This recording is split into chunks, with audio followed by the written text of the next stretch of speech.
오늘 저희는 한 명의 로타리안이 기부한 10만 원이요. 네.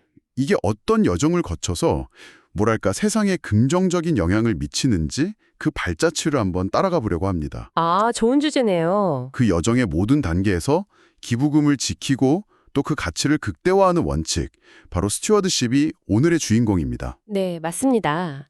오늘 저희가 함께 살펴볼 자료가 바로 그 로타리 재단의 각종 보조금 지침서랑 정책 매뉴얼들이죠. 이게 사실 좀 딱딱하게 들릴 수도 있거든요. 그렇죠. 하지만 이 문서들 속에 담긴 스튜어드십이라는 개념이야말로 로타리 봉사의 심장과도 같다고 할 수 있습니다. 맞아요.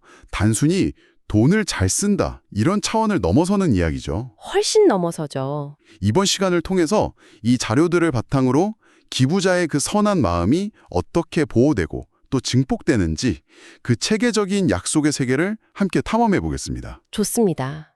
스튜어드십은 결국 로타리의 신뢰 그 자체를 지키는 일이니까요. 로타리 봉사의 투명성과 효과성을 보장하는 그 시스템의 핵심으로 한번 들어가 보시죠. 그럼 바로 본론으로 들어가서요.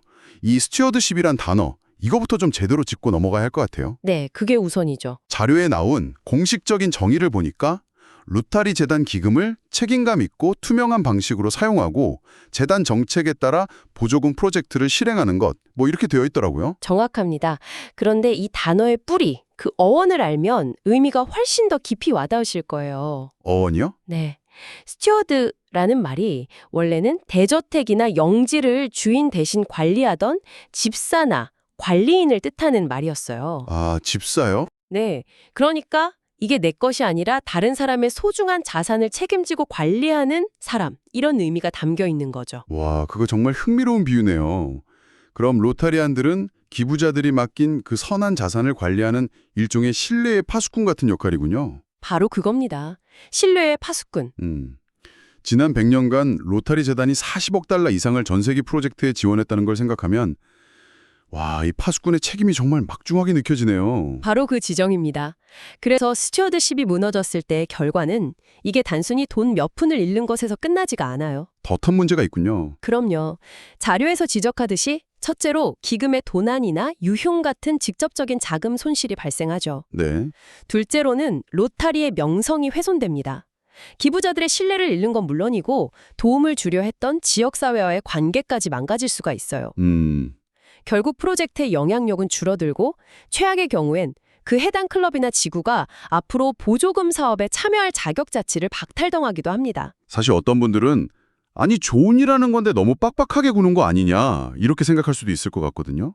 네, 충분히 그럴 수 있죠. 이런 엄격한 규칙이 현장의 유연성을 좀 해치지는 않을까요? 아주 좋은 질문이십니다. 그런데요, 이 모든 규칙은 결국 로타리의 가장 근본적인 철학, 바로 4가지 표준에서 나온 겁니다. 아, 4가지 표준이요? 네, 첫째, 진실한가? 여기서 투명한 회계 원칙이 나오는 거고요. 아하. 둘째, 모두에게 공평한가? 여기서 경쟁 입찰 원칙이 나오는 식이죠. 셋째, 선의와 우정을 더하게 하는가? 넷째, 모두에게 유익한가? 이 질문들에 답하기 위한 실천 강령이 바로 스튜어드십인 겁니다. 그렇군요. 유연성도 물론 중요하지만 그 근간에 신뢰가 없다면 모든 게 사상노각이 될 수밖에 없어요. 와, 4가지 표준이 스튜어드십의 근원이라는 설명은 정말 아하 싶은 순간이네요. 그렇죠. 이게 그냥 단순한 규칙의 나열이 아니라 로타리의 정체성을 지키기 위한 행동 지침이다 이런 말씀이시군요. 맞습니다. 그럼 이 원칙이 실제 프로젝트 현장에서는 어떻게 살아 움직이는지 한번 가상의 프로젝트를 따라가 보면서 이야기 나눠볼까요? 네, 그게 제일 이해하기 쉽죠. 예를 들어서 아프리카의 한 마을에 우물을 파주는 프로젝트를 한다고 상상해보죠. 아주 좋은 예시입니다. 자, 우리가 우물 프로젝트를 시작한다고 할 때 스튜어드십의 첫 단계는 뭘까요? 일단 가서 땅부터 파야 하지 않을까요? 하하, 그게 아니라는 거죠. 삽부터 드는 게 아닙니다. 바로 지역사회 평가부터 시작해야 해요. 지역사회 평가요? 네, 그냥 저 마을은 가난하니까 우물이 필요할 거야. 이렇게 지레짐작하는 대신에 마을 사람들과 직접 만나서 정말 물이 부족한지, 그들이 가장 원하는 게 정말 우물인지, 또 우물이 생기면 누가 관리할 건지 이런 것들을 먼저 확인하는 거죠. 아, 프로젝트 주인을 처음부터 지역사회로 만드는 과정이군요. 정확합니다. 필요성이 확인됐다면 다음은 이제 자금 문제일 텐데요. 기부금을 그냥 현지 파트너에게 보내주면 안 되는 건가요? 절대 안 됩니다. 그게 바로 기금융용의 가장 흔한 경로 중 하나거든요. 아, 정말요? 네, 반드시 프로젝트 전용 은행 계좌를 따로 만들어야 합니다. 그리고 더 중요한 건 그 계좌에서 돈을 인출할 때 최소 2명의 서명을 받도록 해서 독단적인 자금 집행을 막는 겁니다. 투명성이 기본이군요. 그렇죠. 알겠습니다. 이제 우물을 팔 업체를 선정해야겠네요. 혹시 아는 분이 저렴하게 잘해준다고 하면 그분께 맡겨도 될까요? 좋은 의도일 수는 있지만 스튜어드십 원칙에는 어긋납니다. 아, 그런가요? 네, 바로 경쟁 입찰 원칙 때문인데요. 펌프 구입이나 우물 시추처럼 큰 비용이 드는 항목은 최소 3곳 이상의 업체에서 견적을 받아야 합니다. 3곳 이상이요? 네, 이걸 통해 최고의 품질과 가장 합리적인 가격을 보장하는 거죠. 그리고 만약에 프로젝트 관련자 중에 특정 업체와 개인적인 혹은 재정적인 이해관계가 있는 사람이 있다면요. 네. 이건 이해상충 사실을 반드시 사전에 모두에게 공개하고 의사결정에서 빠져야 합니다. 그렇게 꼼꼼하게 계획을 세워도 사실 진짜 싸움은 현장에서 시작되잖아요. 계획서 속 숫자들이 실제 사람과 자원으로 바뀌는 실행 단계에서는 이 스튜어드십 원칙이 어떻게 살아 움직이나요? 실행 단계의 핵심은 적극적인 관리와 소통입니다. 계획서만 던져놓고 끝나는 게 아니죠. 예를 들어서 한국의 클럽이 국제 파트너로서 자금을 지원했다면 현지 클럽과 수시로 이메일이나 화상통화를 하면서 진행 상황을 사진과 함께 공유받아야 하는 겁니다. 와, 클럽 전체의 참여가 기금 유용의 위험을 줄인다는 점은 정말 의외래요. 그렇죠. 보통은 전문가 한두 명이 딱 맡아서 하는 게 더 효율적이라고 생각하기 쉬운데 오히려 투명성 면에서는 그게 독이 될 수 있다는 거군요. 정확합니다. 자료에서도 프로젝트를 소수에게만 맡기는 걸 가장 큰 위험 요소 중 하나로 꼽고 있어요. 여러 사람이 함께 관심을 갖고 지켜보는 것만으로도 아주 훌륭한 내부 감독 장치가 되거든요. 그렇겠네요. 또 다른 핵심 원칙은 로타리안의 기금 통제입니다. 우물공사 대금을 지급할 때 현지 협력단체에 돈을 통째로 넘겨주는 게 아니고요. 아, 그럼 어떻게 하죠? 공사 단계마다 로타리안이 직접 확인하고 업체에 대금을 지불해야 합니다. 돈의 흐름을 끝까지 추적하고 관리하는 거죠. 모든 지출에 대한 영수증이나 인보이스 같은 증빙 서류를 철저히 챙겨야 하는 건 기본이겠고요. 물론입니다. 가능한 한 현금 사용은 피하고 계좌이체나 수표를 사용해서 모든 거래 기록을 남겨야 하고요. 별도의 프로젝트 회계장부를 만들어서 수입과 지출을 꼼꼼하게 기록하는 건 두말할 필요도 없죠. 좋습니다. 드디어 우물이 완성되고 마을 사람들이 깨끗한 물을 마시게 됐습니다. 모두가 기뻐하고 있어요. 자, 이제 프로젝트가 성공적으로 끝났으니 스튜어드십의 책임도 끝난 건가요? 아직 가장 중요한 단계가 남아 있습니다. 또 남았나요? 네, 바로 보고와 평가입니다. 프로젝트가 끝이 아니라 약속을 지켰다는 걸 증명하는 과정이죠. 아, 증명의 과정? 네. 첫 보조금이 지급된 후 12개월 안에, 그리고 프로젝트가 완전히 끝난 후 2개월 안에 재단에 보고서를 제출해야 합니다. 그리고 모든 재정 기록과 서류는 최소 5년 동안 보관해야 하고요. 5년이요? 네, 5년입니다. 단순히 돈을 어디에 썼다 이렇게 보고하는 곳에서 그치는 건 아닐 것 같은데요? 맞습니다. 보고의 핵심은 결과 측정에 있어요. 우물을 하나 팠다 해서 끝나는 게 아니라 그래서 마을 주민 500명이 깨끗한 물을 마시게 되었고 아이들의 수인성 질병 발병률이 작년 대비 30% 감소했다처럼요. 와, 구체적인 데이터로. 그렇죠. 구체적인 데이터로 프로젝트의 효과를 입증해야 합니다. 이것이야말로 기부자들의 그 선한 마음에 대한 최고의 보답이자 우리의 책임을 다하는 길입니다. 계획부터 실행, 보고, 평가까지 정말 촘촘하게 짜여 있네요.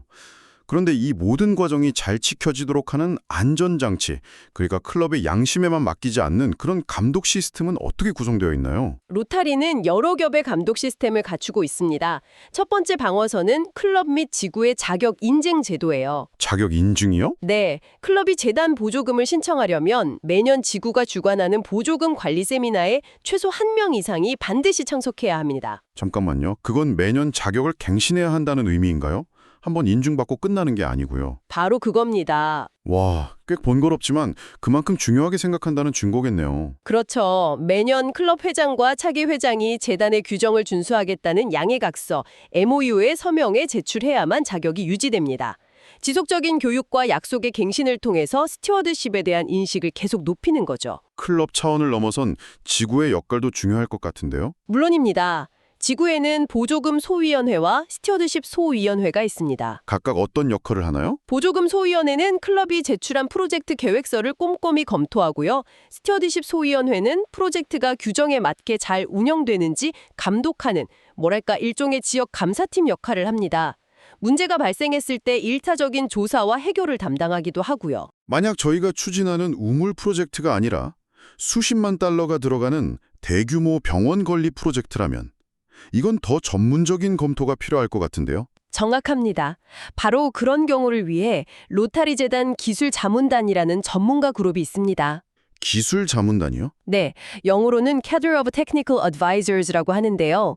미화 5만 달러가 넘는 대규모 보조금 프로젝트의 경우 건축, 의료, 농업 등 각 분야의 전문 지식을 가진 로타리안으로 구성된 자문단이 프로젝트의 기술적인 타당성을 검토합니다. 아, 전문가들이 직접 나서는군요. 네, 필요하다면 직접 현장을 방문해서 진행 상황을 점검하거나 감사를 실시하기도 하죠. 마지막으로요. 만약 누군가 기금이 잘못 사용되는 정황을 발견했다면 이건 어떻게 해야 하나요? 모든 로타리안에게는 기금 유용 신고 의무가 있습니다. 의무요. 네, 의무입니다. 잘못된 것을 보고도 눈 감는 건 스튜어드십의 포기인 거죠. 정황을 발견하면 자신의 클럽이나 지구에 보고해야 하고 지구는 이걸 신속하게 조사해서 재단에 알려야 할 책임이 있습니다. 아, 이렇게 개인, 클럽, 지구, 재단으로 이어지는 다층적인 감독 시스템이 로타리의 신뢰를 지탱하고 있는 겁니다. 자, 오늘 나눈 모든 이야기를 종합해보면 이 로타리 스튜어드십은 단순히 돈을 아껴 쓰는 기술이 아니네요, 정말. 그렇죠. 기부자의 신뢰를 지키고 봉사 프로젝트의 효과를 극대화하기 위해 설계된 계획부터 실행, 보고, 감독에 이르는 포괄적이고 체계적인 책임 관리 시스템이라고 정리할 수 있겠습니다. 맞습니다. 그 핵심을 세 가지 요소로 요약할 수 있을 것 같아요. 세 가지요? 네, 바로 투명성, 책임성, 그리고 협력입니다. 투명성, 책임성, 협력. 네. 모든 과정을 투명하게 공개하고 결과에 대해 끝까지 책임지며 파트너 및 지역사회와 긴밀히 협력하는 것. 이것이 로타리가 세상에 선한 영향력을 실현하기 위한 핵심적인 약속이자 성공적인 봉사의 필수 조건인 거죠. 오늘 저희가 살펴본 자료들을 보면 프로젝트의 지속 가능성을 굉장히 강조하고 있더라고요. 맞습니다. 아주 중요한 부분이죠. 로타리의 지원이 끝난 후에도 지역사회가 그 성과를 스스로 유지하고 발전시켜 나갈 수 있는 능력, 이걸 말하는 거죠? 네. 여기서 청취자분들께 마지막으로 질문을 하나 던지고 싶습니다. 우리가 좋은 일을 한다고 할 때 프로젝트가 완료된 후 1년 혹은 5년 뒤의 모습까지 얼마나 깊이 고민하고 있을까요? 진정한 장기적 성공이란 과연 무엇이며 오늘 우리가 이야기한 이 촘촘한 스튜어디십이 어떻게 그 지속성을 보장하는 가장 강력한 열쇠가 될 수 있을까요?